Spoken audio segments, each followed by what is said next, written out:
Okay, in my newest video here, I'm going to be discussing how the items that mattered versus those that didn't in the stories. Um, in such a situation, as it developed, you'll see and notice things that they had as time went along, and what worked and what didn't. And you'll notice a high emphasis placed in the very beginning of the stories on how some types of, I'll say defense tools, I'll call them, were more effective than others. And it also mattered how they were used, too.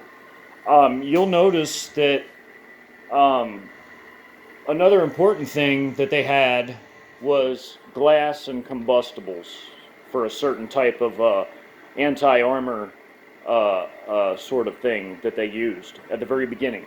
Um, of course, when such a thing were to occur in real life or under real life circumstances, like in the story, um, you're going to have large groups of people that are going to try and hold their own against, like IFVs and APCs and tanks and even light tanks, MBTs, main battle tanks.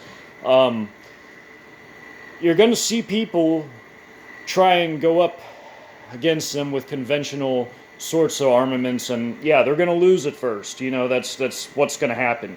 I'm sorry, but you're not going to take on, clusters of vehicles that are made to withstand small arms with small arms. Certainly, one type of item that's irrelevant in that regard is shotguns, especially those, um, because they're not going to have the penetrating abilities that sporting rifles have or hunting rifles.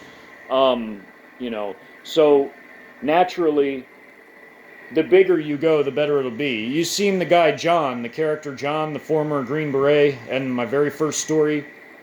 He actually had a civilian legal 50 caliber Barrett sniper rifle. Now, yeah, now we're talking. Something like that people that is something that some people own. Something like that is going to have much more of a chance against, let's say like the top of the APC or something than, like your sporting rifle or hunting rifle is going to do. Those things aren't going to penetrate, but you know, you're going to need things to begin with at first that at least have like a little bit of a chance. Now, I know most people don't own those types of things, but you know, those made a difference in the stories. Some areas of the country are just better equipped than the others. That's just how it is. Um, and as time went along, and they, went after softer targets like convoys and things like that, they started getting better and better equipment. You notice as time went on. That is how these things work in an insurgency, counterinsurgency type of conflict. People just get better armed, over time. That's just how it works.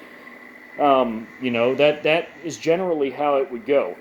That's happened in every such war in human history, including the one I was in. It'll happen again. You know, but most of the convoy raids were against like really soft targets or against Iraqi army, which was like a puppet regime force, and they got stuff from them. That's just how it works. But anyways, you're gonna have that. You're gonna have you're gonna need tools. You're gonna need like actual hand tools like shovels. You're gonna need pickaxes. You saw in the stories how they used those things to great effect and did like the Viet Cong, and they dug tunnel systems and bunkers and trenches and foxholes. Those things are a must. Also, you will need to have um, places where you stash and store your food. You're going to need body armor. Body armor is a must. Plate carrier, body armor. You can get things like that on like Sportsman's Guide or like that's a website where I got my helmet. You can get things like the AR steel plates, which are so much better than ceramics. You can get those from hell, they have them on eBay. You can get actual military spec body armor on eBay too. that will enhance your survival on the battlefield multiple times fold. You saw the difference it made between all the people that got slaughtered and the people that didn't. The people that just got the wind knocked out of them or just got like minor injuries. So those are big items that made a huge difference throughout the story. May Yeshua bless